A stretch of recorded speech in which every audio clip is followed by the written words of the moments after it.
abandonei a apresentação. Rebelde, sou rebelde.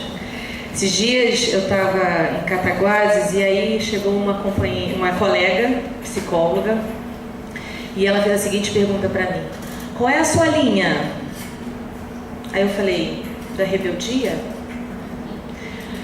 Não porque eu sou uma pessoa sem causa, não é isso, mas eu não me incluí realmente numa linha. Eu queria, antes de começar, perguntar o inverso de todas as vezes que eu vou falar e dar aula. Quantos aqui não são psicólogos? Uau, tem até bastante. Por que eu estou falando isso? Em geral, nós somos minoria nas salas de aula, principalmente do Capacita SUAS. E aí, hoje eu me sinto até bem, vamos dizer assim, dentro da minha tribo, né? Estou falando com colegas e que muitas vezes estão lá trabalhando e atuando na política de assistência social, pensando e se questionando o tempo inteiro qual é o nosso papel ali. Afinal, quem somos nós nessa política? E aí eu fui lembrar um negócio que já tem tempo que eu não olho, e não é por desmerecer o documento não, mas é porque no dia a dia a gente olha. Imagina se todos os dias a gente tivesse que ficar lendo o código de ética da nossa profissão. Quem lê todo dia, por favor, me apresente a pessoa. Mas diz que o nosso trabalho vai promover a saúde, qualidade de vida das pessoas e coletividade, vai contribuir para eliminar qualquer negligência, discriminação, exploração, violência, crueldade e opressão. Eu tinha uma porção de slides para falar e eu fui super contemplada pela mesa anterior, mas é importante a gente falar de que Estado a gente está falando. De um Estado democrático de direitos que diz na nossa Carta Magna de que ele vai assegurar o exercício dos direitos sociais individuais. A liberdade, quantas pessoas estão sendo tolhidas? E aí eu falo de um Estado de direito, não daquilo que a gente está vendo lá na televisão, nos jornais, somente não. Estou falando da prática diária nos equipamentos e na gestão da política pública de assistência social. O direito à liberdade, segurança e bem-estar, desenvolvimento, igualdade e justiça. De que Estado a gente está falando?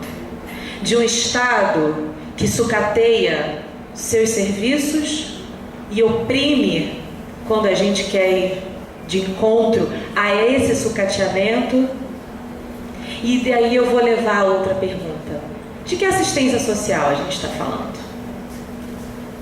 Porque sabe, colegas, quando eu saí da faculdade, que eu entrei no SUAS, que ele estava começando a criar o CRAS em 2006, que o CREAS era apenas um desenho que, na verdade, já estava na política nacional, mas ele concretamente não existia.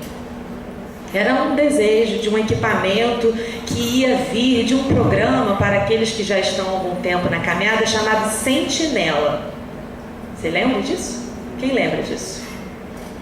Sentinela, porque era um desenho ali que trabalhava abuso e exploração sexual. Alguns municípios já tinham uns programas de atendimento à criança que estava em situação de rua e assim vai.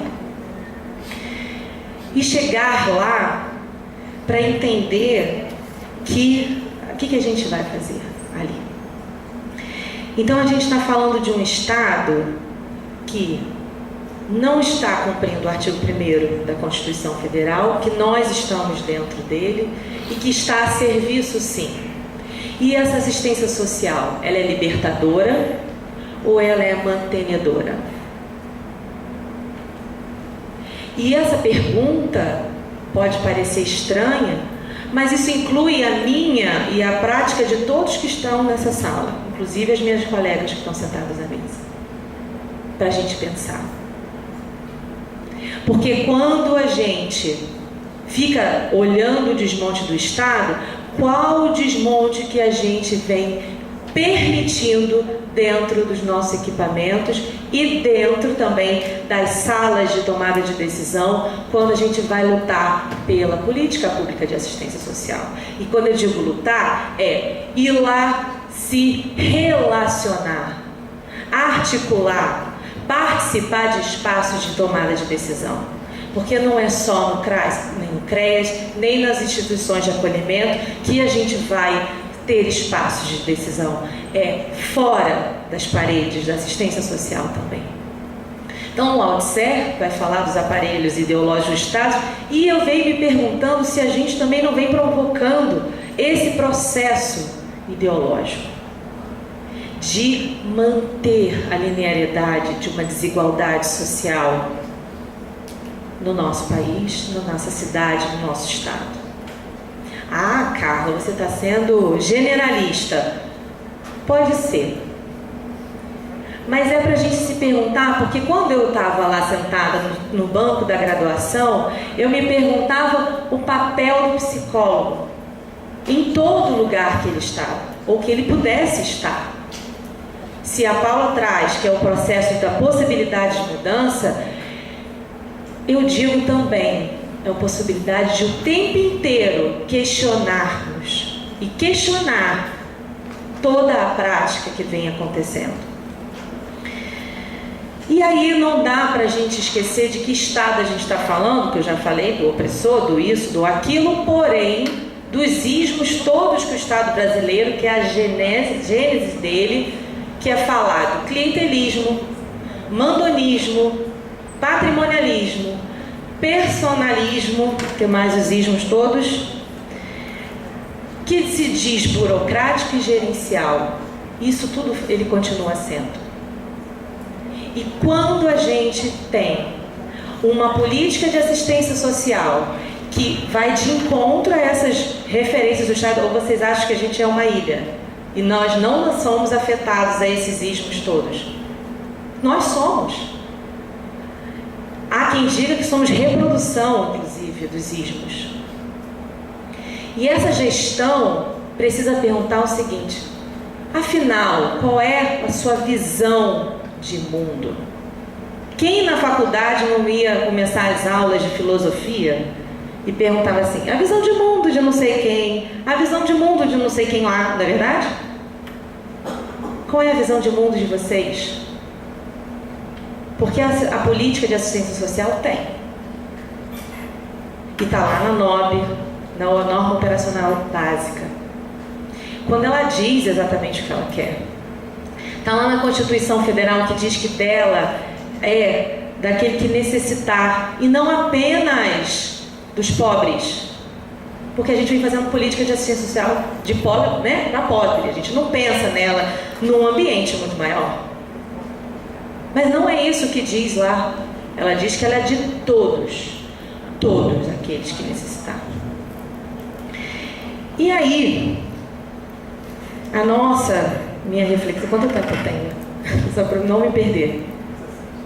17? Ah, tá. Feitos ou faltando? Ah, que bom. Então, colegas, quando a gente está no serviço público, nós não estamos realmente nos nossos settings terapêuticos e não estamos numa empresa privada. Nós estamos numa administração. E eu concordo com a Paula quando ela fala que nós não deveríamos estar achando que estamos distantes da gestão. Porque a Secretaria Municipal de Assistência Social, a Secretaria de Estado de Assistência Social, o Ministério atual, deve entender que todos aqueles que funcionam dentro do Sistema Único de Assistência Social fazem parte do processo de gestão. E por quê? Não vai existir vigilância, sistema de informação, gestão de informação, indicadores, sem que todos os dias CRAS, CREAS, serviços de acolhimento alimentem sistematicamente informações. Não existe gestão diária, que eu vou chamar de área meio, sem gestão diária que está atuando no território. Não existe. Se vocês também não precisam sobreviver das decisões orçamentárias que a gestão toma, por um outro lado, se vocês pararem de informar a gestão da área meio, ela para. Então, nós todos aqui estamos na gestão. E pressupõe gerenciar, pressupõe coordenar, e a diferença entre estar numa administração privada e pública é no olhar que a gente tem para a pessoa que está na nossa frente. Não é nosso cliente. Não vai nos dar lucro. Nós trabalhamos por ela. Nós queremos trazer o nosso trabalho para trazer outra realidade possível. Eu digo possível porque nós não pressupomos que a gente faz isso sozinho. Porque tendo tanto na nossa área clínica quanto em qualquer outro ambiente, a gente precisa que o outro também faça. E a gente constrói caminhos, como as meninas na mesa anterior falaram, sobre o processo de caminho conjunto com esse ator que é a sociedade. Então, dentro da política de assistência social, no que tange a gestão, a gente precisa entender um negócio chamado planejamento. E aí, como disse meu amigo, que eu esqueci seu nome, Luiz. Eu também não gostava de estatística não, Luiz. Matemática, quando eu passei na prova do vestibular, eu acertei 2 pontos que não era para zerar. Coisa feia falar isso, mas é verdade. Não grava, essa parte vocês editam do vídeo. Mas a vida vai levando a gente para tomar outros rumos. E aí é preciso entender que a gente precisa conhecer outras áreas. É preciso conhecer para além da nossa caixa confortável, bonita, né? Mantenedora do nosso saber, para que a gente possa se aventurar em searas, em caminhos, em territórios de outras áreas. Por isso, eu fui conhecer o serviço social. Não fiz política social, mas fui conhecer o serviço social. Eu fui entender porque eles lutam tanto pela política de assistência. Porque eles lutam. Alguns, às vezes, não, mas lutam. A maioria luta. Por que existe esse negócio de SUAS? E aí, quando eu encontro os colegas na caminhada, eu pergunto, mas vocês já leram as orientações técnicas, que são a base do trabalho na política pública de assistência social? E quando você é convidado para fazer parte de um setor de convênios? Convênio? Burocracia? Galera. Qual é o olhar da psicologia para aquele processo que, no final das contas, vai virar um serviço? Política pública é feita de pessoas, como a Paula trouxe, de corpos. Mas eu quero falar que ela é de pessoas. Feito de pessoas para pessoas. E a assistência social tem como cerne um processo relacional. Não tem como fazer assistência social sem relacionamento. E aí eu vou falar que o relacionamento é interno, que alguém falou aqui na pergunta, pediu para falar sobre interdisciplinariedade, não foi? Foi. Interno e externo. Se faz gestão pública se relacionando também, porque senão nós viramos ilha. E quando nós nos tornamos ilhas, nós nos autoflagelamos e não construímos nada para fora e vamos nos matando pouco a pouco. Então, isolar-se no seu CRAS, no seu CREAS, brigar com quem está na área meio, não resolve o problema que está em curso, que é o desmonte das garantias de direitos. quanto mais é se relacionar com quem a gente aparentemente não gosta. Por exemplo, Poder Legislativo. Sim. Por quê? Eles lá precisam entender o que a gente faz aqui. E que é muito além do programa Bolsa Família. Muito além. Então, existe um processo de planejamento para entender o que vocês fazem na área de atuação direta ao usuário. Existe o processo de monitoramento da vigilância para que a gente possa tomar melhor decisão para aquela atuação de secretaria no município.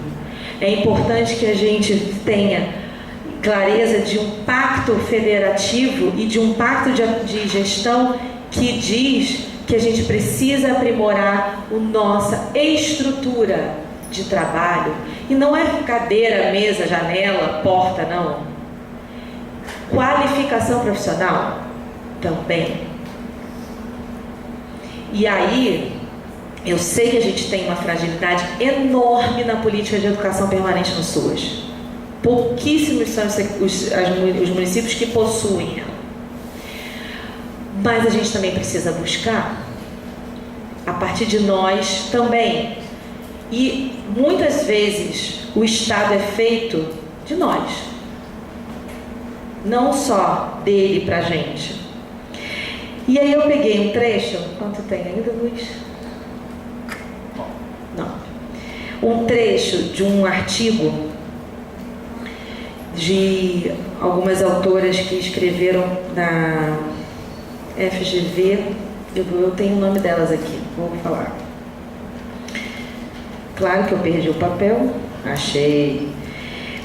Só lembro os sobrenomes, porque negócio de referência a gente só fala do sobrenome, né? Nossa, Nascimento e Spink. Na verdade, eles vão falar sobre a psicologia e as políticas públicas.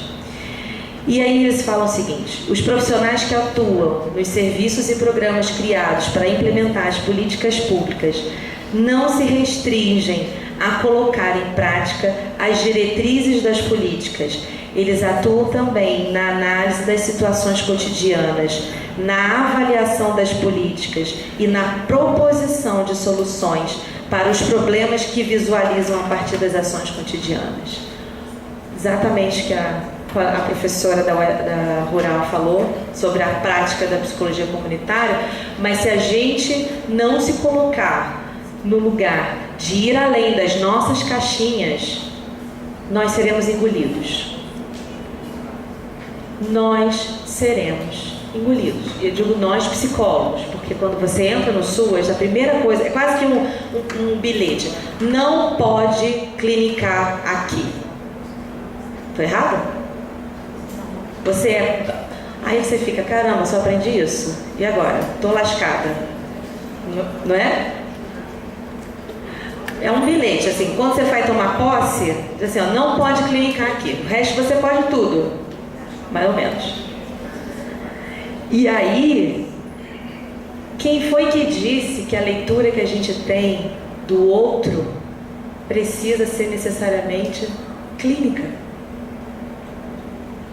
Quem foi que disse que a construção de relação precisa ser terapêutica? Quem foi que disse? Quem foi que disse que entender de comportamento daquele território que vai impactar diretamente o grupo de trabalho com quem vocês fazem nos equipamentos não vai ser um olhar de que a gente bebeu na fonte clínica, sim. Você pode não criar um set terapêutico como foi dito aqui, né, com abajuzinho, bem característico, né, divã, nada disso. Mas quem foi que a gente disse que a gente vai perder a nossa essência? Não percam a essência de vocês. Posicionem-se enquanto psicólogos que compreendem o que gera o comportamento humano. Não é isso que a gente aprende? Passamos 5 anos na faculdade pensando para compreender o processo, não é isso? mental das pessoas, ou pelo menos tentar, para entender como funciona o comportamento, mas aquele que busca manter o status quo, na minha visão, está indo contra ao que diz o nosso código e ao que diz a nossa essência de formação, que é justamente provocar a libertação do sujeito. Uau, adorei esse negócio aí. Gente, é um neon escrito assim, 5 minutos passando. Fantástico. Depois você me diz onde você arrumou esse aplicativo, que eu vou usar nas próximas vezes. Então, para terminar, que eu acho que eu já me organizei aqui, eu quero dizer que o Conselho Federal de Psicologia tem feito um esforço de produzir para nos dar suporte. Agora, é preciso que a gente possa trazer, e eu inclusive eu olhei o site, disse lá que tem uma pesquisa sobre práticas, não sei se todos já sabem, mas podem lá participar, do CREPOP, que é para a gente poder informar as nossas práticas. Mas eu fiquei pensando muito sobre as nossas formações. Eu estou um pouco afastada, assim, da discussão da grade curricular, então eu não quero aqui ser leviana, mas baseado na minha, em que 70% do tempo que eu fiquei dentro da faculdade era sobre todos os tipos de terapia que eu poderia me tornar, ser uma terapeuta. Eu não tive 2 cadeiras que a gente chamava lá na PUC de cadeira mãe, que eram as obrigatórias. Uma de psicologia social, mas a gente discutia muito pouco o papel do Estado, política pública, etc. E a nossa intervenção nele. E psicologia de instituições, na qual eu tive a honra de ser aluna da professora Maria Helena Zamora, que aliás eu quero também lembrar do meu amigo Alexandre, que também tive o prazer de trabalhar no CIES, bons tempos que a gente trabalhava lá, aprendi demais, e que foi que me deu base para enfrentar a assistência social quando eu cheguei com 24 anos e estava todo mundo enlouquecido, que tinha que dividir os programas em proteção básica e proteção especial, e ninguém nem sabia o que era isso. E eu agradeço a assistência social também, porque eu conheci meu marido lá, discutindo, sabe o quê? CRAS. Porque ele tinha, graças a Deus, ido na conferência nacional no ano anterior. Então ele já sabia o que era CRAS, e eu não sabia. E para encerrar, porque deve ter outro neon ali, o poder político, científico, social deve ser usado para promover os outros e não subjugá-los ou silenciá-los. Gratidão. Obrigada.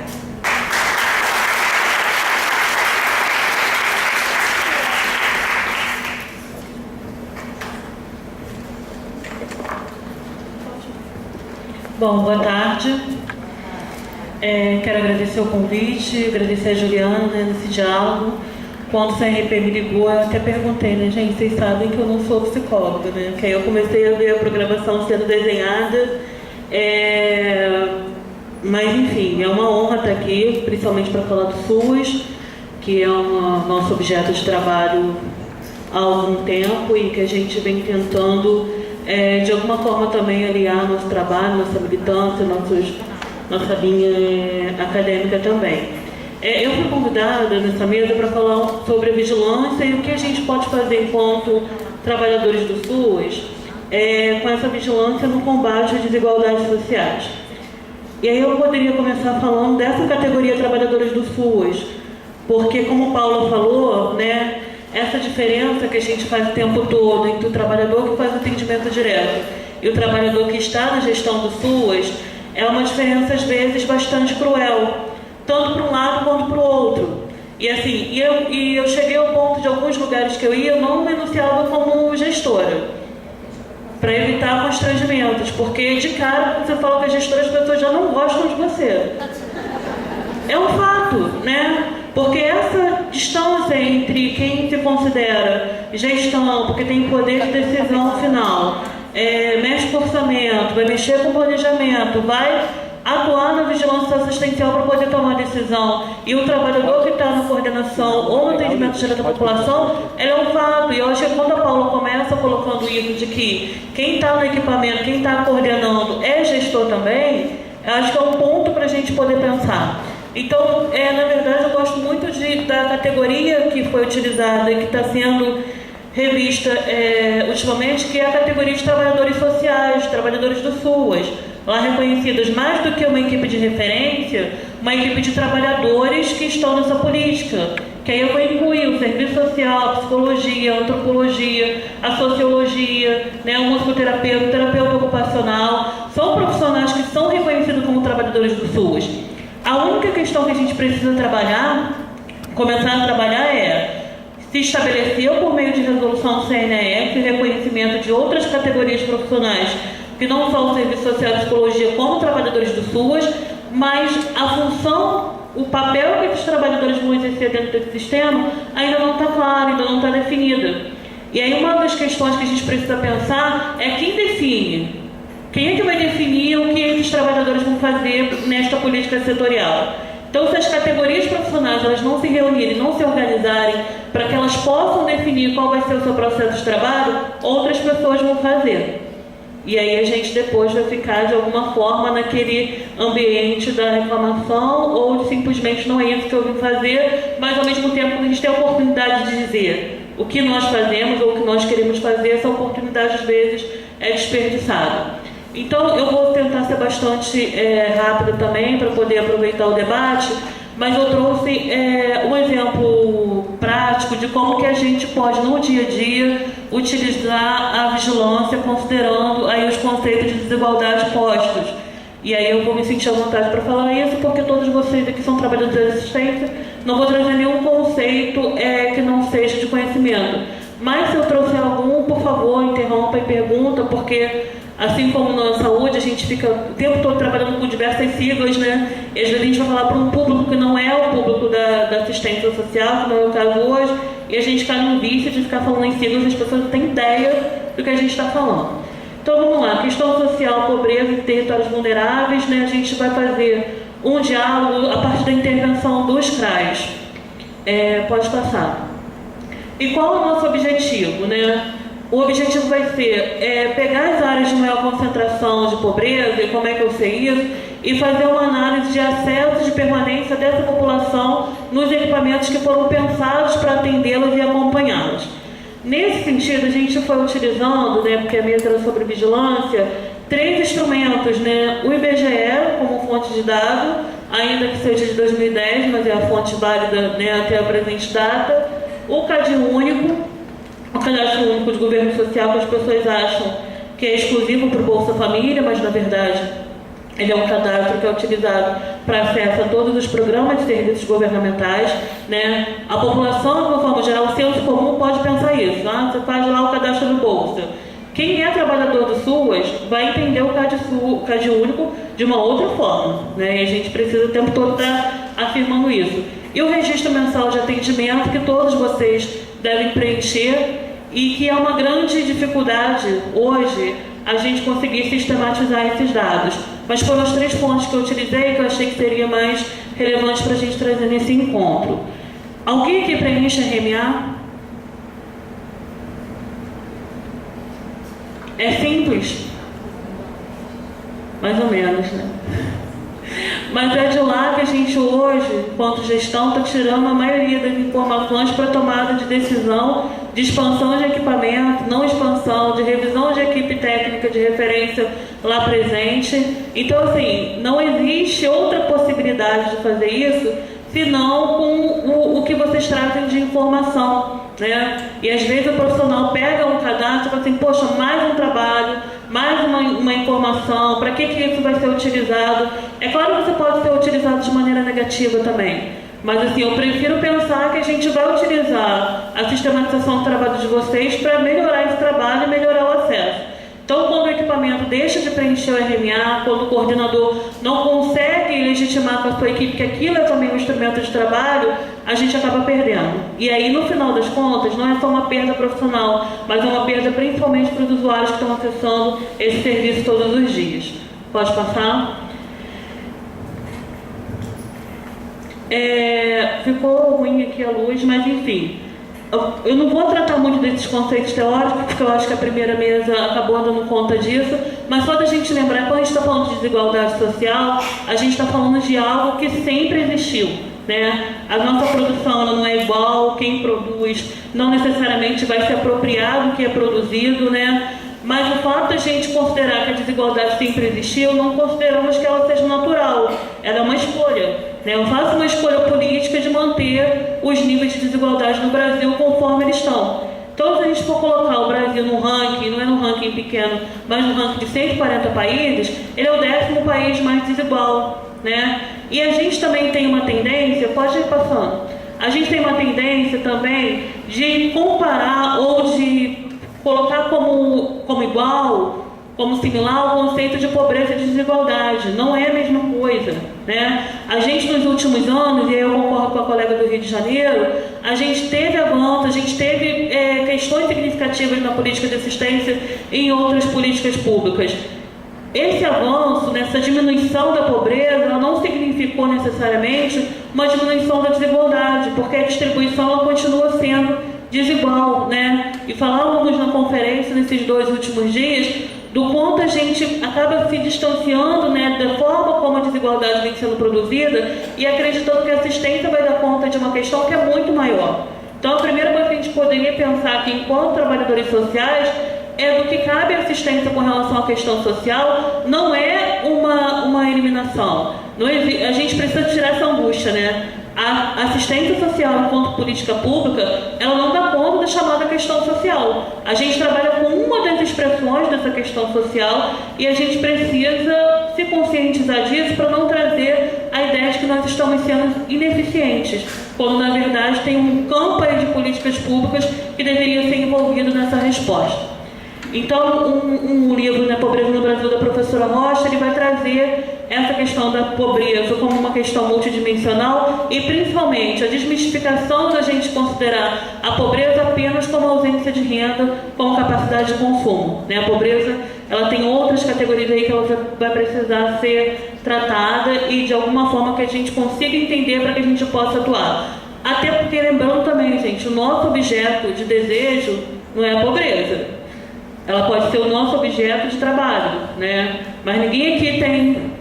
Ai, eu amo a pobreza, eu amo o pobre. Não é isso, né? Pelo contrário, a gente quer que a pobreza seja eliminada. Não o pobre seja eliminado, como o Paulo colocou. E se a gente não entender mais ou menos como que esses conceitos estão interrelacionados, a gente vai acabar reproduzindo práticas que são práticas higienistas, clientelistas, enfim, tudo que a Carla colocou também aqui. Podemos passar... E aí a questão social, que é um termo bastante utilizado na política de assistência, ela também precisa ser vista, né? Porque alguns autores colocam as questões sociais como se fossem múltiplas, mas na verdade não são. A questão social é uma única, né? Ela é produzida lá no cerne do sistema produtivo, quando você tem um grupo de pessoas que trabalham e um grupo de pessoas que se apropriam do resultado desse trabalho. Essa é a questão social. Todas as outras que a gente coloca são as expressões de uma única. Então não adianta também a gente ficar no embate com relação às expressões da questão social se a gente não trata lá da gênese dela, que é essa distribuição desigual, né, de resultados de trabalho e também de resultados de conhecimento e consequentemente de poder. Pode passar? E aí acho que o termo vulnerabilidade e risco foi colocado aqui pelas colegas que me antecederam, mas a gente precisa pensar esse termo de vulnerabilidade e risco de uma forma um pouco mais cuidadosa. Primeiro, quando a PNF traz esses conceitos, ela não determina, ela não diz quais são. Então fica num campo de uma subjetividade ou num campo em que você define a partir da organização dos serviços. Então tem sempre uma disputa, isso aqui e isso me traz uma angústia no dia a dia, né? Não, sua família está vulnerável, é do CRAS. Ah, sua família que está em risco, é do CREAS, né? Essa família está em vulnerabilidade, está em risco, vai para onde? E essa discussão, né, de para onde, para qual equipamento a família está, gente, é uma perda de tempo, porque a família é da assistência, né? Eu vou procurar, a partir da análise daqueles dados que aquela família me traz, qual vai ser o melhor equipamento. Às vezes é o equipamento que está mais próximo da casa daquela família, e não necessariamente vai ser o CREAS. E aí eu preciso pensar, gente, a composição da equipe do CRAS e do CREAS é praticamente a mesma, com exceção do advogado no CREAS. Então, assim, o que torna o profissional do CREAS especialistas nas situações de risco ou nas situações de violações de direitos? Isso não existe, né? O Centro Especializado de Assistência Social, o que torna ele especializado? Eu não estou aqui defendendo o fim do CREAS não, tá, gente? Eu sou uma árvua defensora dos equipamentos de proteção especial. Eu só estou colocando o quanto a gente no dia a dia vem burocratizando o acesso dessa população aos serviços. E ainda utilizando a legislação normativa dessa política para não, mas aí a normativa me diz que é CREAS. Tá? A normativa que está me dizendo que é CRAS. E aquela pessoa fica andando no município de equipamento em equipamento sem trazer resolutividade alguma para a vida dela. Então, ao mesmo tempo que a gente passa todos os dias responsabilizando a gestão sobre a não efetividade do serviço, a gente precisa fazer também a leitura da não efetividade dos equipamentos, não só na perspectiva da precariedade, dos vínculos trabalhistas que estão extremamente desgastados, mas também na nossa leitura do que é assistência e do que eu estou fazendo em cada um desses equipamentos.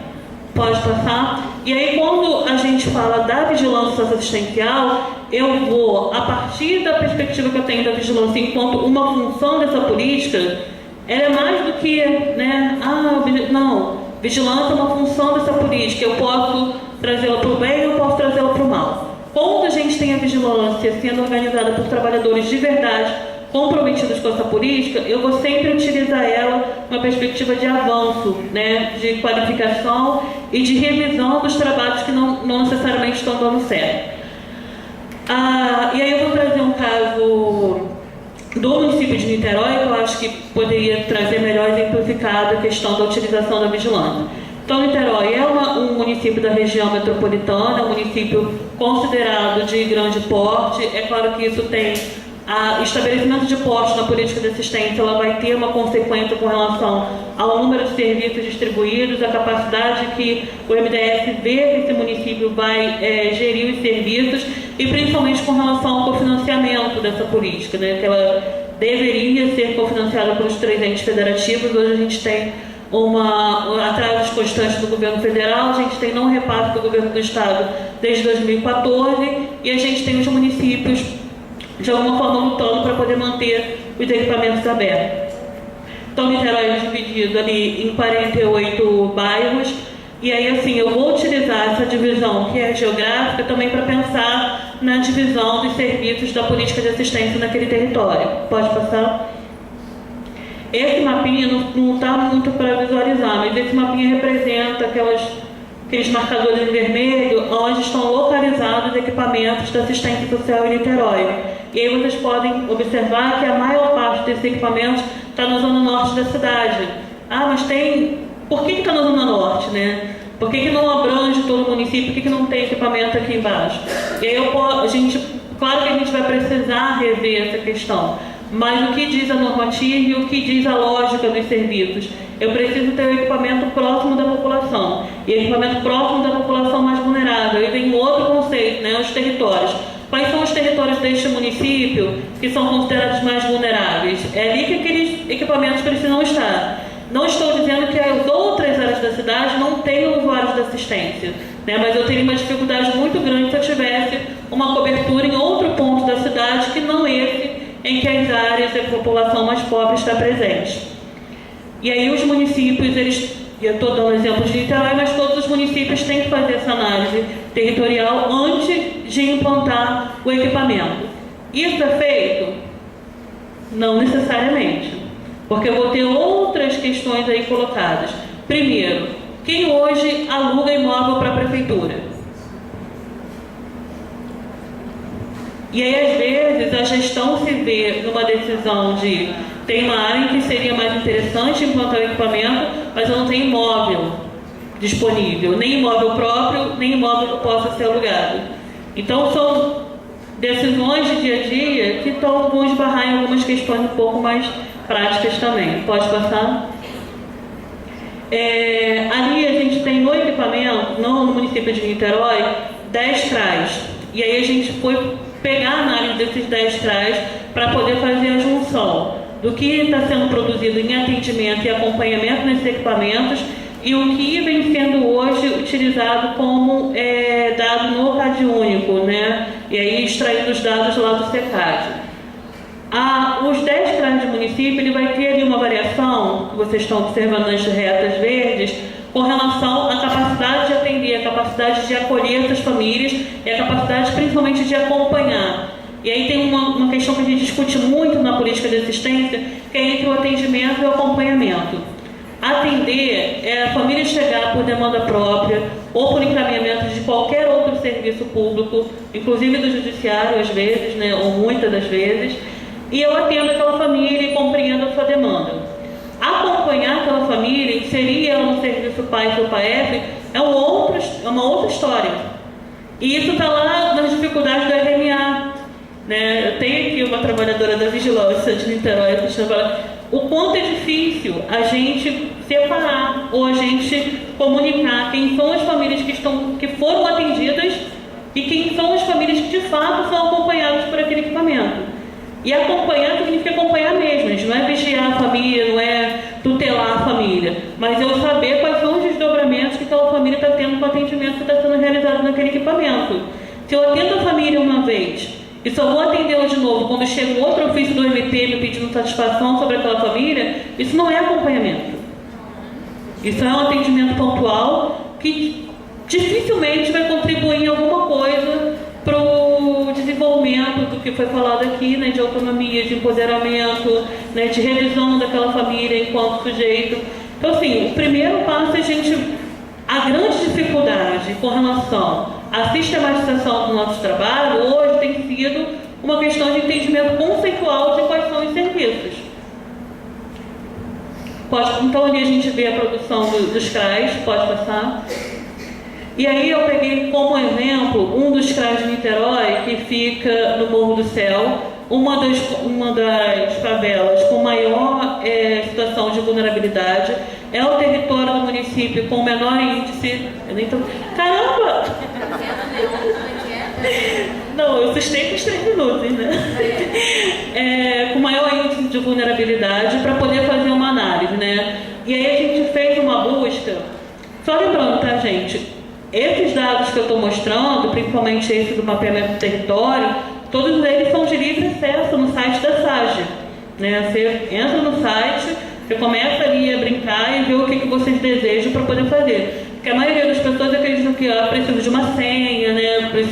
Não, a maioria desses dados são livres, né? Você não vai encontrar dados ali específicos pessoais dos usuários da assistência, mas você vai encontrar dados de registro do território, de equipamento, da quantidade de cadastro, da quantidade de acesso, e isso é importante para a gente fazer o planejamento do nosso trabalho.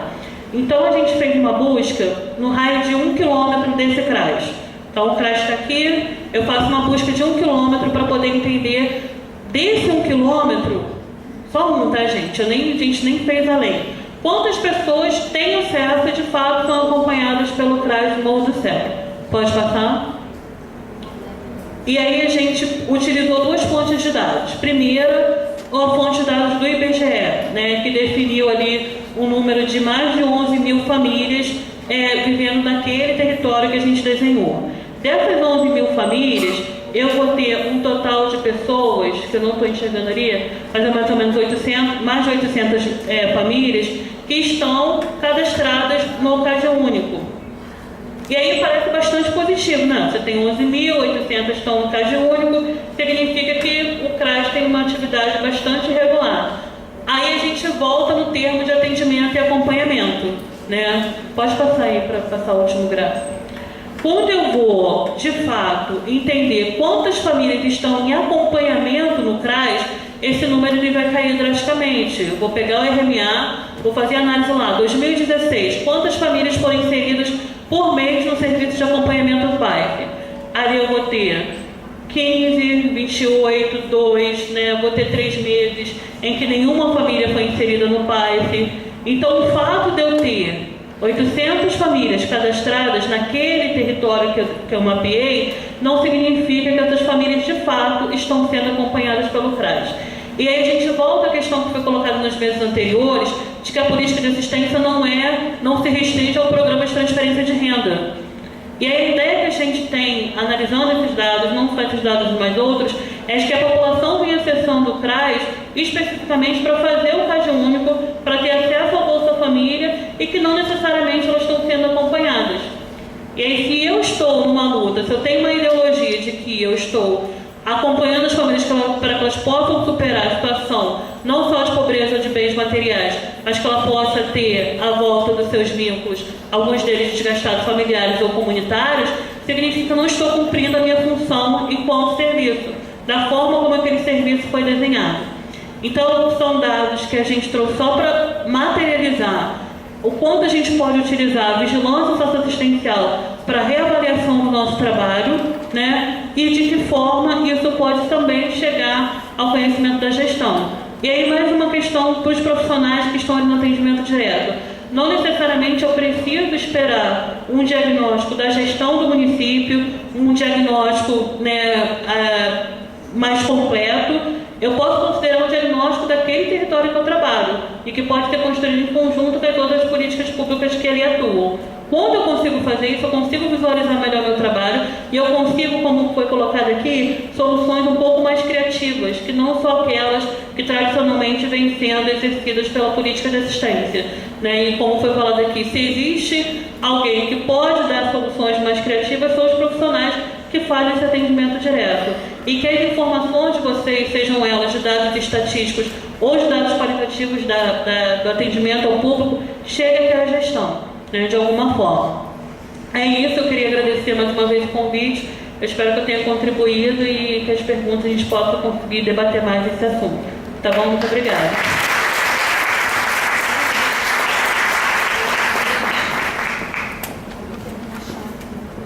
Alguém perdeu uma chave de carro.